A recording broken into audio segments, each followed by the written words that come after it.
வணக்கம் ஃப்ரெண்ட்ஸ், நம்ம இந்த வீடியோவில் பார்க்க போகிறது டிஎன்யூஎஸ்ஆர்பி எஸ்ஏ எக்ஸாமுக்கான சைக்காலஜி கொஷின்ஸ் தான். ஸோ இதுக்கு முன்னாடி வரைக்கும் 135 கொஷின்ஸ் கொடுத்துருக்கோம். ஸோ அது எல்லாமே different types of psychology questions எல்லாத்தையுமே டிஸ்கஸ் பண்ணியிருக்கோம். ஸோ இது வரைக்கும் பார்க்காதவங்க செக் பண்ணி பாருங்கள், பிளேலிஸ்ட்டில் இருக்குது. டிஎன்யூஎஸ்ஆர்பி சைக்காலஜின்னு சொல்லி 2025 ஒரு பிளேலிஸ்ட் இருக்கும், அதில் இருக்குது. ஸோ இந்த வீடியோவில் பார்த்தீங்கன்னா இந்த டேஸ் வச்சு வர்றது, calendar related, clock related sums தான் எடுத்திருக்கேன். ஸோ ஒவ்வொன்றுமே ஒவ்வொரு டிஃப்ரெண்ட்டான சம்மு.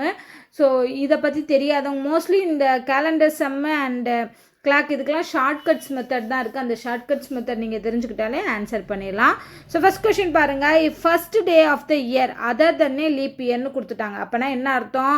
அது லீப் இயர் கிடையாது. First day of the year வந்து ஃப்ரைடே. நல்லா ஞாபகம் வச்சுக்கோங்க, first day of the year. அது எந்த இயர்னு தெரியல, ஆனால் அந்த இயர் வந்து லீப் இயர் கிடையாதுன்னு சொல்லிட்டாங்க. நல்லா ஞாபகம் வச்சுக்கோங்க. ஆர்டினரி இயராக இருந்துச்சு. ஆர்டினரி இயர் அப்படின்னா என்னது? 1 odd days இருக்கும். அதே இது லீப் இயராக இருந்துச்சுன்னா 2 odd days இருக்கும். ஏன் 2 odd days வருதுன்னா, அந்த பிப்ரவரியில் ஒரு நாள் கூடுறதுனால லீப் இயருக்கு வந்து என்ன ஆகும்? 2 odd days வரும். ஆர்டினரி இயருக்கு 1 odd day வரும். ஆட் டே எப்படி கண்டுபிடிக்கிறேன்னு கேட்டால், அந்த இயரை டிவைடட் பை 4 போட்டோம் அப்படின்னா ரிமைனிங் இல்லாமல் வந்துச்சு, அதாவது ரிமைனிங் 0 வந்துச்சுன்னா அது லீப் இயர்.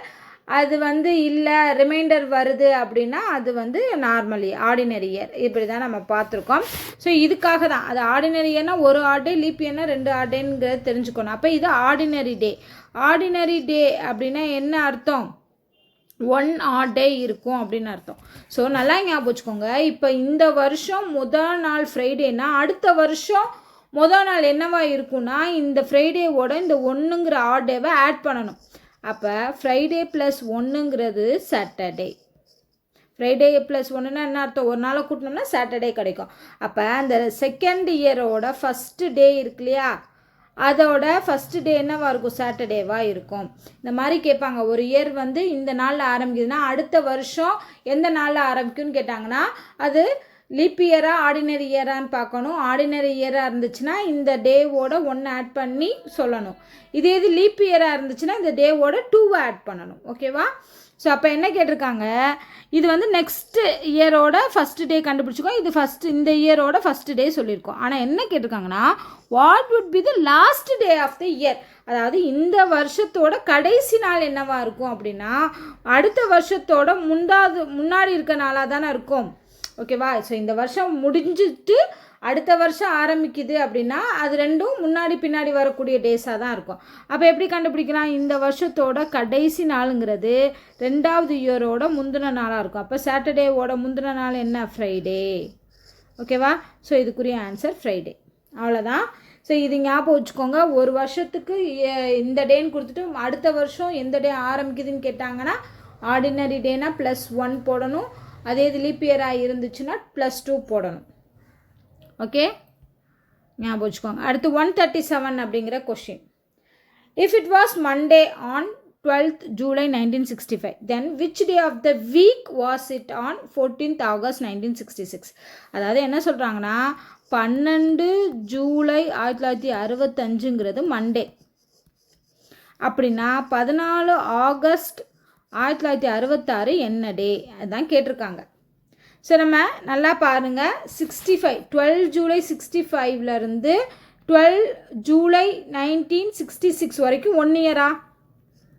ஏன்னா ஜூலை டு ஜூலை 12 ஜூலையிலேருந்து 1965லேருந்து 12 ஜூலை 1966 வரைக்கும் 1 இயர். மிச்சம் எவ்வளோ டேஸ் இருக்குது?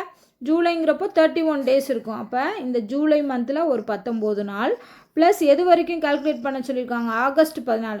ஜூன், ஜூலை, ஆகஸ்ட், அடுத்த மாதமே ஆகஸ்ட் வருது. 14 நாள், 14ஆம் தேதி தான் கிடச்சிருக்கு. அப்போ 14. இதெல்லாம் ஏன் கால்குலேட் பண்ணுறோம்னா, அந்த ஆட் டேஸை கால்குலேட் பண்ணணும். இது வந்து 1 இயருங்கிற கணக்கில் வந்துடுமா? 1 இயர் கணக்கில் வந்தால் நம்ம அதை ஆர்டினரி இயரா லீப் இயரான்னு பார்த்துட்டு அந்த ஆர்டினரி இயர்னால் 1 odd day எடுத்துக்கலாம்.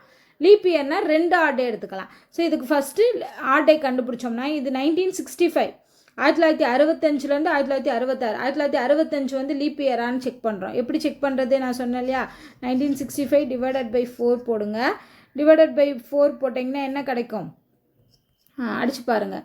நான் அங்கே 16, மிச்சம் 3, 36, 9 நாங்கள் 36, 5 மட்டும் தனியாக இருக்குது. அப்போ பாயிண்டில் வரும். அப்போ என்னது மீதி வருது நமக்கு. ஸோ மீதி வந்துச்சு அப்படின்னா அது ஆர்டினரி இயர். முழுவதுமாக 4ஆல் வகுப்படலை. ஸோ அப்போ இது வந்து ஆர்டினரி இயர். ஆர்டினரி இயர்னால் 1 odd day. அப்போது இந்த மேலே கால்குலேட் பண்ணுறோம் இல்லையா, இந்த டேஸ்க்கு எத்தனை odd day வருது, 1 odd day வருது. மிச்சம் இருக்கிற நாள் வந்து இந்த ஜூலை மாதத்தில் 19 நாள் மிச்சம் இருக்குது. ப்ளஸ் இவங்க கண்டுபிடிக்க சொன்னது ஆகஸ்ட் 14 வரைக்கும். அப்போ அதில் ஒரு 14 நாள் மிச்சம் இருக்குது. ஸோ இப்போ இது ரெண்டையும் ஆட் பண்ணுறோம். 19ஐயும் 14ஐயும் ஆட் பண்ணால் 33. இப்போ இதுக்கு ஆட் டே கண்டுபிடிக்கணும். இது வந்து டேஸு, நல்லா ஞாபகம் வச்சுக்கோங்க. இது மேலே பார்த்தது இயரு. டேஸை நம்ம ஆட் டேவாக கன்வெர்ட் பண்ணணும். என்ன பண்ணணும், டிவைடட் பை 7ஆல் வகுக்கணும். ஏன் டிவைடட் பை 7ஆல் வகுக்கணும்னா நாட்களில் எத்தனை வாரம் இருக்குதுன்னு கண்டுபிடிக்கிறதுக்காக 7ஆல் வகுப்படுறோம். ஓகேவா, ஏன்னா ஒரு வாரத்துக்கு 7 நாள் அப்படிங்கிற கணக்கு.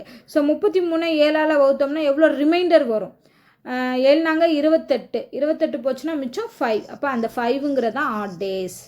ஓகேவா, அப்போ டோட்டலாக நம்ம எவ்வளோ ஆட் டேஸ் கண்டுபிடிச்சிருக்கோம், இந்த இயருக்கு ஒரு ஆட் டே ப்ளஸ் இந்த டேஸுக்கு ஒரு 5 ஆட் டே. ஸோ மொத்தமாக என்னது 6 ஆட் டேஸ்.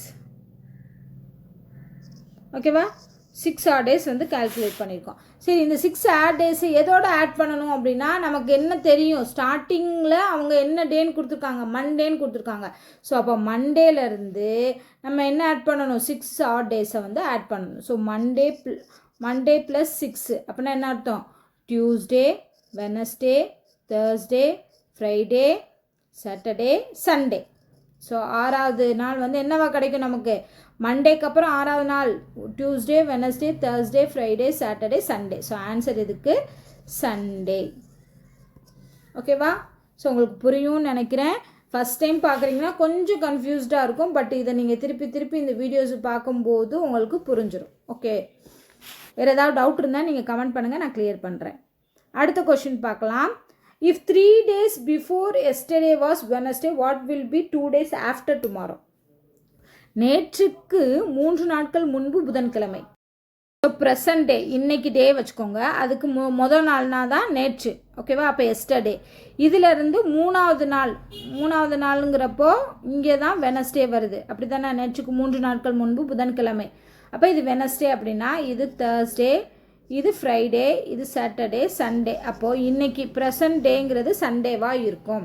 அடுத்து என்ன கேட்டிருக்காங்க, நாளைக்கு பிறகு. ஸோ நாளைக்கு டுமாரோ வந்து மண்டேவாக இருக்கும். பிறகு 2 நாட்கள்ங்கிறப்போ மண்டேக்கு அப்புறம் இது டியூஸ்டே, வெனஸ்டே. ஸோ அப்போ இரண்டாவது நாள் என்னவாக இருக்கும், வெனஸ்டேவாக இருக்கும், வெனஸ்டே. ஸோ இதை கரெக்டாக நம்ம போட்டால் மட்டும்தான் நமக்கு கரெக்ட் ஆன்சர் வரும். ஸோ இதுக்குரிய ஆன்சர் வந்து வெனஸ்டே. அடுத்த கொஷின் பாருங்கள், இதுவும் டிஃப்ரெண்ட்டான டைப் ஆஃப் கொஷின் தான். Sonu's brother Monu is 536 day older to him. அதாவது சோனோட பிரதர் வந்து மோனு தான் வந்து எல்டர், கிரேட்டர் தென் சோனு வந்து சின்ன பையன். எவ்வளோ டேஸ்க்குனா 536 டேஸ்க்கு. ஓகேவா, வைல் ஹிஸ் சிஸ்டர் வந்து tone 75 weeks older to Monu. So இப்போ டோனு வந்து மோனுவை விட பெரியவன். ஓகேவா, மோனுவோட எவ்வளோனா 75 வீக்ஸ் கொடுத்துருக்காங்க. ஸோ அப்போ இதை டேஸாக நம்ம மாற்றணுன்னா என்ன பண்ணணும், 7ஆல் பெருக்கணும். ஒரு வாரத்துக்கு 7 நாள்னா 75 வாரத்துக்கு 75 × 7ங்கிறப்போ 7 55 5 மிதிங்க 3 39 52. ஸோ 525 டேஸ் அப்படிங்கிறது வரும். ஓகேவா, இப்போ என்ன கேட்டிருக்காங்கன்னா யார் எந்த டேயில் பிறந்திருக்காங்க, டோனு பிறந்த டே கொடுத்துட்டாங்க வெனஸ்டே. அப்படின்னா சோனு வந்து எந்த டேயில் பிறந்திருப்பான் இதான் கேட்டிருக்காங்க. ஸோ நல்லா ஞாபகம் வச்சுக்கோங்க. நம்ம இங்கே என்ன கண்டுபிடிக்கணும், ஆட் டேஸ் கண்டுபிடிக்கணும். இப்போ நம்ம டோனுவோட பர்த்டே டேட்டு வந்து நமக்கு தெரியுது, எந்த டேன்னு தெரியுது, வெனஸ்டேன்னு தெரியுது. அப்போ டோனு யாரோட கம்பேர் பண்ணியிருக்காங்கன்னு பாருங்கள், டோனுக்கும் மோனுக்கும் கம்பேர் பண்ணியிருக்காங்க. ஸோ அப்போ டோனுவோட டேவை வச்சு மோனுவோட டே என்னன்னு கண்டுபிடிக்கலாம். அகெயின் அந்த மோனுவையும் சோனுவையும் கம்பேர் பண்ணி சோனுவோட டே என்னன்னு கண்டுபிடிச்சிடலாம். ஓகேவா, ஸோ ஃபஸ்ட்டு இந்த கண்டிஷனை எடுத்துக்கலாம். இப்போ டோனு வந்து வெனஸ்டே பிறந்திருக்கானா அவன்லேருந்து 525 டே வந்து 525 டேக்கு அப்புறம் தான் மோனு பிறந்திருப்பான். ஏன்னா டோனு தான் மூத்தவன். ஸோ அப்போ 525 நாளுக்கு அப்புறம் வந்து மோனு பிறந்திருப்பான். அப்படின்னா அந்த 525 நாளுக்கு எவ்வளோ ஆட் டேஸ் வரும்னு கால்குலேட் பண்ணிவிட்டு அந்த ஆட் டேஸ் இந்த வெனஸ்டேயோட ஆட் பண்ணோம்னா நமக்கு மோனு பிறந்த நாள் அப்படிங்கிறது தெரிஞ்சிடும். ஸோ 525ங்கிறது எக்ஸாக்டாக 7ஆல் வகுப்படக்கூடிய எண். அப்போ என்ன வரும்? ரிமைண்டர். நீங்கள் 7ஆல் வகுத்தீங்கன்னா ரிமைண்டர் 0 தான் வருது. அப்போ என்ன ஆட் டே? 0 ஆட் டே 0. அப்போ வெனஸ்டேவோட 0 ஆட் பண்ணால் அதே வெனஸ்டே தான் வரப்போகுது. ஸோ அப்போது 3 பிறந்தது வெனஸ்டே தான். 3 பிறந்ததும் வெனஸ்டே. சரி, இதே இதை நம்ம மோனு அண்ட் சோனுக்கு பார்க்கலாம். மோனுவோட பர்த் டேட்டுக்கு தெரிஞ்சிச்சு, அதை வச்சு சோனுக்கு பார்க்குறோம். ஸோ மோனுக்கு சோனுக்கு உள்ள டிஃப்ரென்ஸ் டேஸ் எவ்வளோ? 536. அப்போ அகைன் நம்ம என்ன பண்ணுறோம்? இந்த 536க்கு ஆட் டேஸ் கண்டுபிடிக்கிறோம். 536 வந்து நம்ம என்ன பண்ணுறோம்? 7ஆல் வகுத்தோம்னா 49 போச்சுன்னா மிச்சம் 4 தானே வரும். 46 இருக்கும்.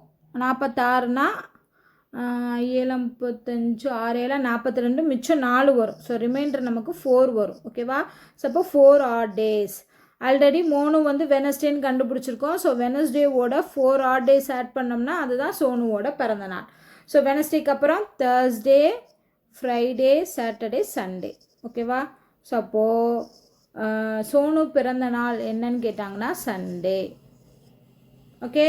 ஸோ ரொம்ப ஈஸியான சம் தான். பட் நமக்கு அது கான்செப்ட் தெரிஞ்சிருச்சுன்னா ஈஸியாக போட்டுடலாம்.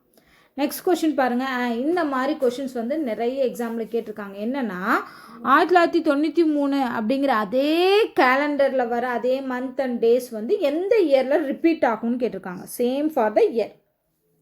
ஸோ இதுக்கு ஒரு சிம்பிள் ஷார்ட்கட் இருக்குது. அதை நான் என்னன்னு சொல்கிறேன்னா, அந்த ஷார்ட்கட் தெரிஞ்சால் தான் நம்ம இதுக்கு பண்ண முடியும். ஃபஸ்ட்டு நம்ம என்ன கண்டுபிடிக்கணும்னா, இந்த கொடுத்துருக்க இயர் வந்து லீப் இயரா ஆர்டினரி இயரா அப்படின்னு கண்டுபிடிக்கணும். ஓகேவா? ஸோ அது மட்டும் இல்லாமல் இப்போ அது லீப் இயராக இருந்துச்சுன்னா நம்ம டேரெக்டாக அந்த ஷார்ட்கட் யூஸ் பண்ணிடலாம். ஒருவேளை இது லீப் இயராக இல்லைன்னா இதுக்கு முன்னாடி உள்ள லீப் இயர் என்னங்கிறத கண்டுபிடிக்கணும்.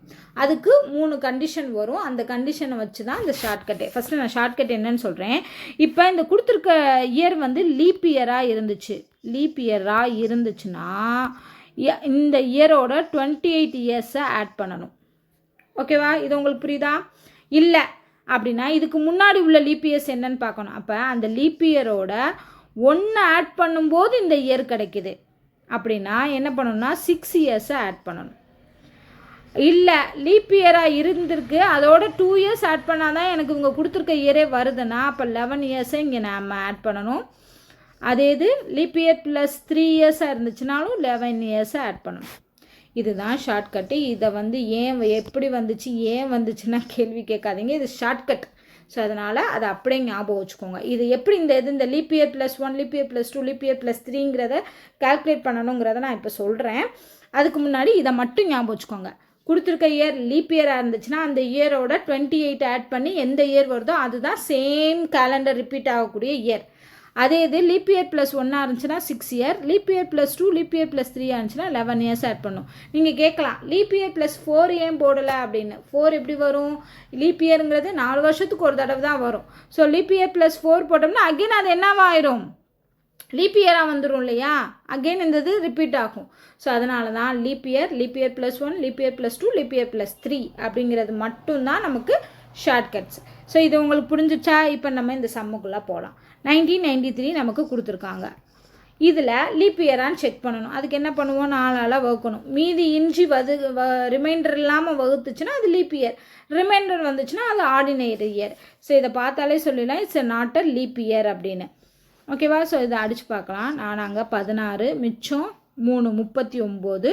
ஸோ 9 நாளாக 36 வரும். 36 போச்சுன்னா மீதி 3 33 வருது. 8 நாங்க 32 மிச்சம் 1 ஆடே கிடைக்கும். ஓகேவா? அப்போ இது மீதி இன்ச்சி வகுப்படணும். லீப் இயராக இதுக்கு முன்னாடி எந்த இயர் லீப் இயராக இருக்கும்? 1992ங்கிறது தானே லீப் இயராக இருக்கும். ஓகேவா? ஏன்னா 92ன்னு போட்டோம்னா கண்டிப்பாக அது 32ன்னு வரும். இப்போ 8 நாங்க 32ன்னு சொல்லி மீதி இன்ச்சி நமக்கு வகுப்படும். ஸோ அப்போ 1993 வந்து நமக்கு லீப் இயர் கிடையாது, அது ஆர்டினரி இயர்னு கண்டுபிடிச்சிட்டோம். அப்போ இதுக்கு முன்னாடி வர்ற லீப் இயர் எதுன்னு பார்த்தீங்கன்னா 1992. ஓகேவா? அப்போது இந்த 1992க்கும் 1993க்கும் உள்ள டிஃப்ரென்ஸ் பார்த்தோன்னா 1. அப்படின்னா என்ன அர்த்தம்? இந்த லீப் இயரோட ஒரு இயர் ஆட் பண்ணால் நமக்கு கொடுத்துருக்க இயர் வருதா? அப்போ இது எந்த கண்டிஷன் வருது? லீப் இயர் ப்ளஸ் 1 கண்டிஷன் வருது. அப்போனா என்ன பண்ணணும்? 6 இயர்ஸை ஆட் பண்ணணும். எதோட ஆட் பண்ணணும்? இவங்க கொடுத்துருக்க இயரை 1993யோட 6 இயர்ஸை ஆட் பண்ணோம் அப்படின்னா 1999. அப்போ இதுதான் சேம் இயர் கேலண்டர் வந்து ரிப்பீட் ஆகிறது. ஸோ ஆன்சர் இருக்குது 1999. ஓகேவா? ஸோ இது உங்களுக்கு புரிஞ்சிச்சா? நான் இன்னொரு சம்மும் இதே மாதிரி செஞ்சு காட்டுறேன். ஸோ உங்களுக்கு புரியும். இது நம்ம கொடுத்ததுக்கு இது இப்போ நான் ஒரு இயர் எடுக்கிறேன். 1982 எடுத்துக்கலாமா? 1982 எடுக்கிறோம். ஸோ இதை வந்து வகுத்து பார்க்குறோம். 1982 லீப் இயரான்னு கண்டுபிடிக்கிறோம். 4ஆல் அடித்தோம்னா 4 16, மிச்சம் வந்து எவ்வளோ 3 38, 9 36, மிச்சம் 22 வரும். 22 வராது இல்லையா? 22 வராது. ஸோ 20 வரும். 20 வரும். 2 ஸோ அப்போ இது வந்து ஆர்டினரி இயர்னு கண்டுபிடிச்சிட்டோம். அப்போ 1982க்கு முன்னாடி உள்ள லீப் இயர் என்ன? 1980 இருக்கும். 80 போட்டோம்னா கரெக்டாக 4ஆல் வகுப்பட்டுரும். ஃபுல்லாக மீதி இஞ்சி வகுப்பட்டுரும். அப்போ 1998ங்கிறது 82க்கும் உள்ள டிஃப்ரென்ஸ் வந்து 2. அப்போ இது என்ன அர்த்தம்? லீப் இயர் +2 அப்படிங்கிற ஃபார்முலா வருதா? லீப் இயர் +2னா நம்ம என்ன பண்ணணும்? 11 இயர்ஸை ஆட் பண்ணணும். அப்போ கொடுத்துருக்க இயரோட 1982ஓட 11 இயர்ஸை ஆட் பண்ணோம்னா 3991. ஸோ 1993 தான் இந்த சேம் கேலண்டர், அதாவது 1982ஓட சேம் கேலண்டர் வந்து எந்த இயருக்கு வரும்னா 1993ஓட கேலண்டருக்கு வரும். ஓகேவா? அவ்வளோதான். ஸோ ரொம்ப சிம்பிள் தான். நான் இந்த மாதிரி எக்ஸ்பிளைன் பண்ணிட்டேன்னு நினைக்கிறேன். இதுக்கு மேலே எந்த டவுட்டும் வராது. அப்படி உங்களுக்கு இதுலேயும் டவுட்டு இருந்துச்சு அப்படின்னா கமெண்ட் பண்ணுங்கள். நான் சொன்ன மாதிரி இது ஷார்ட்கட். ஸோ இதை ஷார்ட்கட்டாகவே ஞாபகம் வச்சுக்கோங்க. ஈஸியாக ஆன்சர் பண்ணிடலாம். ஸோ இதே மாதிரி டிஃப்ரெண்ட்டான சம்ஸ் எல்லாமே அடுத்தடுத்த வீடியோவில் கொடுக்குறேன். ஸோ இந்த வீடியோ உங்களுக்கு பிடிச்சிருந்தா லைக் பண்ணுங்கள், ஷேர் பண்ணுங்கள், மறக்காமல் நம்ம சேனலை சப்ஸ்கிரைப் பண்ணுங்கள். நன்றி.